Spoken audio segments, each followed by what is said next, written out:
दोस्तों आप देख रहे हैं इस वक्त न्यूज 18 का सोशल मीडिया प्लेटफॉर्म। मैं हूं विशाल। ईरान में हालात पल पल बदलते जा रहे हैं। ईरान के को लेकर के कई तरह की खबरें आ रही हैं। खबरें ये आ रही हैं कि वहां पर एक बदअमनी फैली हुई है, अवाम में इंतशार है और माशी बदहाली का कहीं ना कहीं ईरान की अवाम जो है उसको लेकर के सड़कों पर है। लेकिन क्या इसके पीछे कुछ ऐसी साजिशें कार फरमा है और जो खबरें आ रही हैं उनमें खबरों में हकीकत कितनी है, अफवाहें कितनी है, बहुत तरह के सवालात हैं। खबर या अफवाह कह लें कि ये भी खबर आई उड़ती उड़ती के जो खामनेई है वहाँ के रूहानी पेशवा जो लीडर है वो हो सकता है कि ईरान छोड़कर कहीं चले जाए। इस तरह की खबरें सामने आ रही थी। इस पर मजीद वक्त न गंवाते हुए मैं सीधे आपको बता दूं हमारे साथ दो खास मेहमान जुड़ रहे हैं, पैनलिस्ट हैं। हम सीधे उनसे रब्ता करते हैं, उनसे बातचीत करेंगे। हमारे साथ है मौलाना असलम रिजवी जो ईरानियन अफेयर्स के एक्सपर्ट है, माहिर हैं, आपका इस्तकबाल है। और डॉक्टर जाकिर हुसैन, आप इन्हें भी अक्सर सुनते रहते हैं, फॉरेन अफेयर्स के एक्सपर्ट है, माहिर हैं। आप दोनों का बहुत इस्तकबाल है। पहला मेरा सवाल डॉक्टर जाकिर आपसे ये होगा कि मैं चाहूंगा आप जरा मुझे हमारे जो नाजरीन हैं उनको मौजूदा हालात का एक जो है नक्शा खींचे कि ईरान में दरअसल इस वक्त हालात कैसे हैं। देखिए, बज़ाहिर तो सब दुनिया जान रही है और हकीकत भी है कि ईरान में एक प्रोटेस्ट चल रहा है जिसका तसव्वुर नहीं किया जा रहा था। लेकिन ईरान का प्रोटेस्ट बहुत हद तक बहुत ज़्यादा भी है। लेकिन साथ ही साथ हम ये भी कहते हैं कि ये प्रोटेस्ट पूरी तरीके से जो है इस इस्लामिक गवर्नमेंट के खिलाफ भी नहीं है। इसमें महंगाई की बहुत बड़ी मार है, जी इकोनॉमिक कंडीशन भी बहुत बुरी है। और दूसरे ये है कि एक एक तबका ये भी कहता है कि हाँ, ईरान सिर्फ ईरान के लिए रहेगा, ना कि गाजा और लेबनान के लिए रहेगा। क्योंकि ये देखता है, ये सोच रहा है, ये पा रहा है कि इसकी वजह से जो है हमारे ऊपर भी परेशानियां आ रही हैं। लेकिन जी हालात ये है कि वो इस चीज को भी समझ रहा है एक तबका कि अगर हम उसमें इंटरफेरेंस कम भी कर देते हैं तब पर भी हमारे ऊपर वो दबाव बना रहेगा और रिजीम चेंज और सारी चीजें चलती रहेंगी। क्योंकि ये 79 से चल रहा है और 79 से अमेरिका अपना जख्म चाट रहा है। जिस तरीके से ये गवर्नमेंट आई थी अमेरिका को हटा के, शाह को हटा के, तो ये सारी चीजें बहुत ही वोलेटाइल है सिचुएशन। जैसे कि इनकी इकोनॉमिक में जो है रियाल का दाम जो है 17 लाख जी रियाल $1 के बराबर हो गया है। 50% जो है इन्फ्लेशन हो गया है, अनएम्प्लॉयमेंट बहुत ज्यादा बढ़ गया है, जी एक्सपोर्ट कम हो गया है। ऑयल जो है दो वजह से कम हो गया, ऑयल का एक्सपोर्ट कम हो गया है। यूरोपियन यूनियन के सैंक्शन के बाद जो है हालात और दिगरगुन हो गए हैं। और चाइना जो कि सबसे बड़ा इंपोर्टर ऑफ ईरानियन ऑयल है, वो भी पूरी तरीके से इसलिए नहीं हो रहा है क्योंकि उसको अदर अदर गल्फ शेखडम जो है उनसे भी ऑयल खरीदना है। जी ये सारी चीजें मिला के हालात को उस तरफ ले जा रही बिल्कुल। हैं कि जिससे अमेरिका, जाकिर साहब, लेकिन हालात वो नहीं है। जाकिर साहब, जी, मेरा एक छोटा सा सवाल, क्या ईरान में भी ऐसा कुछ हो सकता है जो हालिया दिनों हमने देखा वेनेजुएला में हुआ? अगर ऐसा होता है तो ईरान इसका मुंह तोड़ जवाब देगा। और उसके पास इतनी कैपेबिलिटी है कि अमेरिका का जो प्रेशर पॉइंट है, प्राइस्ड बहुत ही महंगा प्रेशर पॉइंट है इजराइल, अमेरिका इसको नहीं बचा पाएगा इस बार। क्योंकि अगर ये ईरानियन गवर्नमेंट जाती है तो वो किस लिए सारा डेवलपमेंट करके बैठी है। 12 दिन की जो लड़ाई है उसमें पूरी दुनिया ने देख लिया था किस जी तरीके से इजराइल की इनविंसिबिलिटी, जिसे हराया ना जा सकते, उसको कुचला था। तो इसलिए, और दूसरी बात जो है, ठीक ईरान है। अमेरिका के जो बेड़े बने हुए हैं उस पे भी ईरान जो है काबिज है। प्लस हुर्मुज से ऑयल जो 21% ऑयल जाता है उस पे जी भी ईरान का कंट्रोल है। ठीक तो है। दुनिया ठीक है के जाकिर लिए साहब, भी और रीजन मैं के आपको लिए। थोड़ा रोकना चाहूंगा यहाँ पर। और मौलाना असलम रिजवी हमारे साथ मौजूद है, जैसे मैंने पहले बताया आपको कि एक्सपर्ट है ईरानियन अफेयर्स के। इससे पहले भी कई बार हमने इनको ऐसे मौजूदात पर जोड़ा है। असलम रिजवी साहब, मैं चाहता हूं कि आप जरा एक हकीकत बताएं कि वहां पर क्या कुछ हो रहा है। खबरें हैं ये, मैं ये नहीं कह रहा हूं कि इस तरह की खबर में सदाकत कितनी है, अफवाह कितनी है। खबर ये है कि क्या खामनेई जो है वो ईरान भी छोड़कर कहीं जा सकते हैं, इस तरह की खबरें भी आ रही हैं। मैं आप जानना चाहता हूं कि क्या है हालात वहां पर। जी, बहुत बहुत शुक्रिया, आपने इस अहम मौजू पर मुझे अपने प्रोग्राम में शामिल किया। जी दो तीन सवाल आपने एक साथ कर दिए हैं, ईरान के हालात के बारे में और आयतुल्लाह खामनाई क्या ईरान छोड़कर जा रहे हैं। तो पहली बात तो यह है कि जैसा कि हमारे जाकिर भाई ने बताया, बहुत ही खूबसूरती से इन्होंने तमाम बातों को बयान किया। इसमें कोई शक नहीं है कि ईरान में महंगाई जो है, इधर चूंकि ईरान पर सैंक्शन लगाया गया तो डॉलर की जो कीमत थी उस पर असर पड़ा और 30% का असर पड़ा।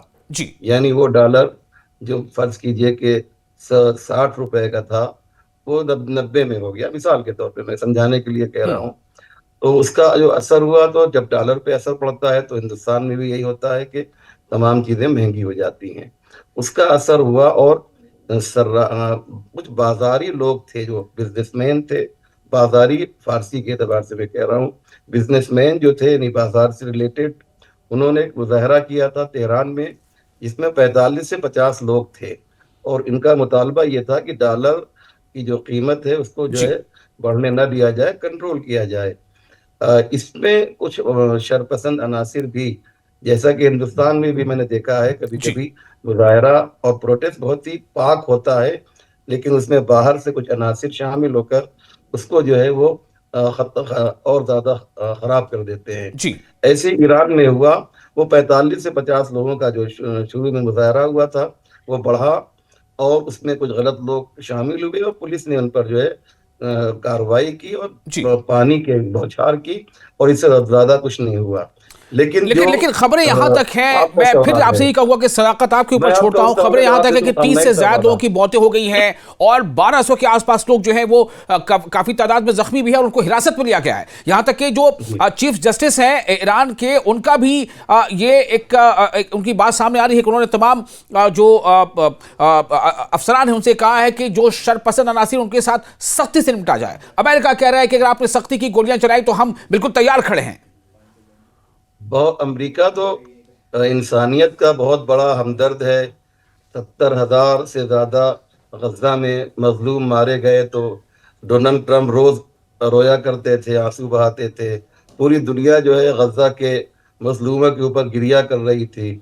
सारा हुकूक बशर जो है वो ईरान के सामने दिखाई देता है। सारी इंसानियत जो है वो ईरान के मुकाबले में इतनी हमदर्दी, इतनी मोहब्बत जनाब ट्रंप साहब को जो है वो ईरानी लोगों से क्यों है, मैं आपसे पूछना चाहता हूँ और आपके तमाम नाजरीन से पूछना चाहता हूँ। जबकि ये 30 वाली खबर के 30 के करीब लोग मारे गए हैं, ईरान ने डिनाई किया है। मुझे यकीन है कुछ लोग मारे गए हैं। और जब आप जो है वहां पर ऐसे हालात पैदा करेंगे, बैंक जलाए गए हैं, पेट्रोल पंप जलाए गए हैं, और उसके बाद भी 30 लोगों के करीब की मौत हुई है, तो मैं उसका कतन राजी नहीं हूँ मैं कि मौत नहीं होनी चाहिए थी। लेकिन बहरहाल ये हर हर मुल्क में होता है और कहाँ नहीं मौलाना होता असलम है। साहब, क्या आप देखते हैं कि इसमें किसी कोई ऐसी कुव्वत है जो जो ईरान में अंदर पैदा कर रही है? बिल्कुल, आप अगर आप जाएंगे चेक करेंगे तो आपको मालूम होगा कि मोसाद का एक अहम शख्स जो है उसने जो है इस पर खुशी जाहिर की है। और अमेरिका ने भी कहा है कि खुद डोनाल्ड ट्रंप ने कहा है कि ईरान में कोई किसी की मौत नहीं होनी चाहिए। ये क्या है? आपकी हर हर मुल्क में प्रोटेस्ट होता है और लोगों को अख्तियार है कि अपने मुल्क के रहनुमाओं के खिलाफ आवाज बुलंद करें, लेकिन दूसरे मुल्क को उसमें मुदाखलत करने की क्या जरूरत है? मसलन किसान आंदोलन में फर्ज कीजिए कि हिंदुस्तान में हो रहा हो और अगर कोई दूसरे मुल्क का कोई शख्स जो है उसके खिलाफ बोले तो वो मुल्क राजी नहीं होगा। आंदोलन बुरी चीज नहीं है, लेकिन उसका गलत इस्तेमाल ये सही नहीं है। आपने एक सवाल किया था जी। कि आयतुल्लाह खामेनी जो है वो क्या रूस जा रहे हैं। नहीं, मैंने आप ये नहीं कहा जानते कि हैं रूस कि जाए, मैंने कहा कि शायद वो ईरान यह छोड़ दे। खबर है। अब वो छोड़ेंगे नहीं छोड़ेंगे, छोड़ेंगे तो कहां जाएंगे ये आपको बताना है। हाँ हाँ, ये आपने न भी कहा हो तो ये एक जो इसका जो मंबा है, सर चश्मा है, मैं बता दूं, द टाइम्स है, उसने ये खबर जो है आम की है। और हम सब जानते हैं कि जो टाइम्स क्या है, Fox news, Fox FOX, Fox का मतलब क्या होता है आप जानते हैं। ये उसी का मालिक है जो जायनिस्ट है और उसने ये खबर आम की है, जिसका नाम रॉबर्ट मोड्रोक है, जिसने ये खबर आम की है। और पूरी दुनिया ने सिर्फ किसी एक शख्स के खबर को लेकर जो है हर छोटे भैये और बड़े और छोटे चैनल ने जो इस खबर को वो किया है, यहाँ तक कि लाखों पेपर में आया। कोई नहीं पूछ रहा है कि भैया ये जो तुम खबर लाए हो कहाँ से लाए हो। बाद में उससे पूछा गया तो उसने कहा कि हमारे सोर्सेज ने जो है ये खबर दी है। तो आप गोया कि अंदाजा आप ये लगाइए। कह रहे हैं कि ये खबर बेबुनियाद है, हम नहीं कहीं नहीं जा रहे ईरान से 100%। बाहर। देखिए मैं आपको बता दूं विशाल भाई, इसका अगर मुझे आप 2 मिनट टाइम दिए तो मैं और क्लियर कर देता हूं कि जब जून में जो हालात थे ईरान के वो आप सब जानते हैं, तो एक चैनल ने, वो इसी से रिलेटेड था, रॉबर्ट का ही चैनल था, उसने ये कहा था कि खामनाई जो है वो बंकर में छुपे हुए हैं। अब वहां की जनता जो है उनका दर्शन या दीदार या उनको देख नहीं पाएगी, क्योंकि वो हमेशा पंकन में रहेंगे। लेकिन उसके कुछ दिनों के बाद खामनेई साहब ने वहां पर तेहरान में नमाज जुमा पढ़ाई, और वो भी बंद मस्जिद में नहीं बल्कि खुली फिजा में नमाज पढ़ा के बताया कि हमारे खिलाफ जो अफवाहें हैं वो गलत हैं। और पूरी दुनिया में लाखों बल्कि करोड़ों लोगों ने उस नमाज जुमा को जो है लाइव देखा। ठीक है, ये एक बात बिल्कुल बिल्कुल, ये बात तो दुरुस्त है, इसमें कोई दो राय नहीं है। मैं डॉक्टर जाकिर के पास जाना चाहता हूँ, थोड़ा सा मुझे वक्त दीजिए। डॉक्टर जाकिर, मेरा सवाल अब आपसे ये होगा कि इसमें कोई दो राय नहीं है कि कई तरह की खबरों के पीछे भी कुछ चीजें कारफरमा होती हैं। कई बार ये कहा जाता है, इल्जामात ऐसे लगते रहे हैं कि एजेंडा है, प्रोपेगेंडा है, व्हाटएवर। मैं ये जानना चाहता हूँ कि ईरान एक ऐसे दौर से गुजर तो जरूर रहा है जहां पर चैलेंजेस हैं, चुनौतियां हैं। क्या वहां की जो गवर्नेंस है उसके सरबराही को बदल दिया जाएगा? क्या वहां तख्ता पलट होगा? ऐसे सवाल उठ रहे हैं। इस बीच हकीकत क्या बता रही है? हालात कितने मतलब गैर मुनासिब हो रहे हैं कि वहां पर शायद लोगों का गुस्सा थमे नहीं? देखिए, दो चीज तो माननी हमें पड़ेगी कि वहां पे करप्शन है, इकोनॉमिक करप्शन ज्यादा है और प्रोटेस्ट लोगों में इंतशार भी है। इसको ईरान की जो बस 2 मिनट में बात पूरी कर लीजिएगा जी।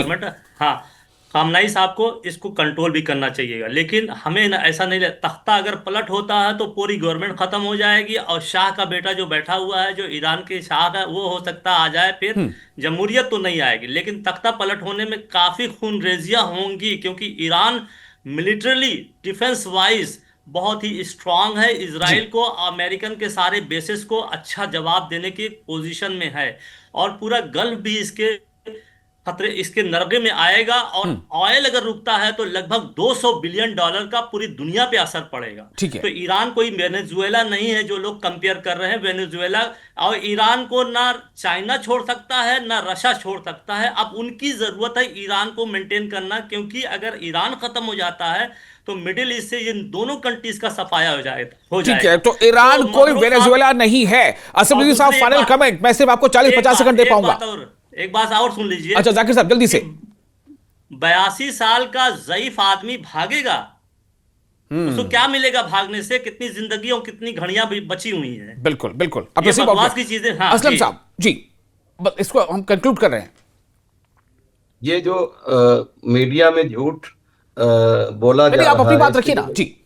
मैं इतना ही कहना चाहूंगा कि ये, जी हाँ, कि एक झूठ को लाख बार बोलने से वो सच नहीं हो जाता।